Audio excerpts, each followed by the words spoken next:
بھارت اور چین کے درمیان چلنے والے تازہ تنازع میں امریکہ بھی کود گیا ہے کیونکہ بھارت نے جتنا پیسہ اور طاقت چین کے خلاف استعمال کرنے کے لیے خرچ کیا وہ سب چین نے ایک ہی فیصلے سے خاک میں ملا دیا ہے۔ بھارت کی یقینی شکست اور کمزور ہونے کے خطرے کے پیش نظر امریکہ بھارت کی مدد کے لیے میدان میں آ گیا ہے۔ بھارت کی سب سے بڑی دفاعی کمزوری جو کچھ عرصہ قبل پکڑی گئی وہ کون سی ہے؟ چین اتنی آسانی سے کس طرح بھارتی ریاستوں کو الگ کرنے کا پلان بنا چکا ہے؟ آج ہم آپ کو امریکہ اور بھارت کے چین کے خلاف ناپاک عزائم بتائیں گے، مگر اس سے پہلے ہمارے نئے آنے والے دوست ہمارا چینل سبسکرائب کر لیں اور بیل آئیکن پریس کرنا ہرگز مت بھولیے گا تاکہ آپ کو ہماری تمام ویڈیوز بر وقت موصول ہوتی رہیں۔ تاریخ پر نظر رکھنے والے معزز ناظرین جانتے ہی ہوں گے کہ تبت کے علاقے کا 1951 میں چین سے الحاق ہوا تھا۔ وہاں چینی حکومت اور فوج کا مکمل کنٹرول ہے اور وہاں کے چپے چپے پر چینی فوج موجود ہے،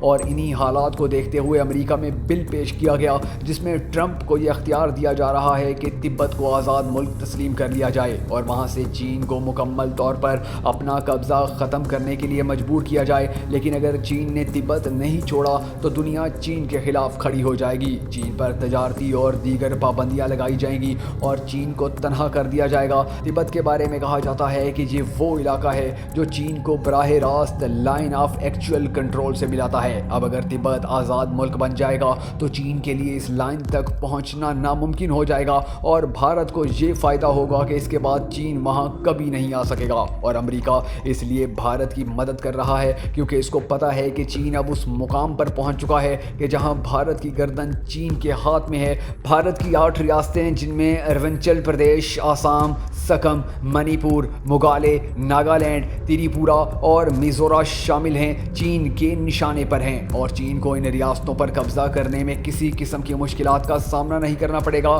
چین نے ایسا بندوبست کر لیا ہے کہ وہ بھارت کی اس 8 ریاستی گردن کے بہت قریب پہنچ چکا ہے، جس سے بچنے کے لیے بھارت نے نیپال اور بھوٹان کا سہارا لیا، ان کے ساتھ تعلقات اچھے کیے، لیکن اب نیپال میں بھارت کے خلاف احتجاج چل رہے ہیں اور نیپالیوں میں بھارت کے لیے نفرت بڑھتی چلی جا رہی ہے، جبکہ چین نے ون بیلٹ ون روڈ منصوبے میں نیپال کو بھی شامل کر لیا ہے۔ اس بڑی سرمایہ کاری سے نیپال چین کے ساتھ مکمل طور پر کھڑا ہو گیا ہے اور نیپال نے روڈ کی تعمیر بھی شروع کر دی ہے۔ بھارت کی خواہش کے برعکس نیپال نے اپنی فوج کا استعمال کرتے ہوئے 50 کلومیٹر تک سڑک تعمیر کر لی ہے اور 80 کلومیٹر باقی ہے۔ روڈ کی تعمیر کے بعد چین جب چاہے گا اپنی فوج کو بلا سکے گا۔ دوسری جانب بھوٹان کے ساتھ چین نے بہت کوشش کی، لیکن بھوٹان کے کچھ علاقے چین کے پاس ہیں، جبکہ چین کا بہت اہم مگر چھوٹا سا علاقہ ڈوکلام اگر واپس مل جائے تو چین کو بھارت کے 2 ٹکڑے کرنے سے کوئی نہیں روک سکے گا۔ چین اور بھوٹان کے درمیان معاہدے طے پا چکے ہیں۔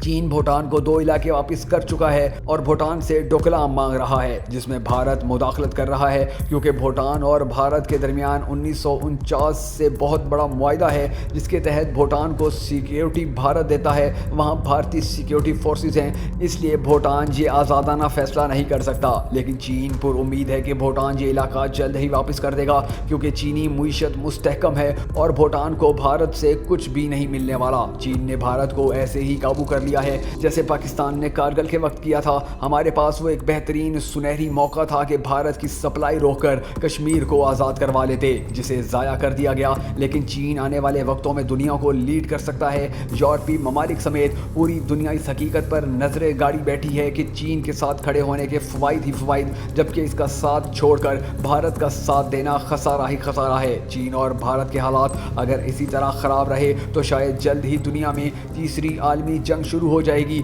جس کا نتیجہ بھارت کی تباہی ہوگا۔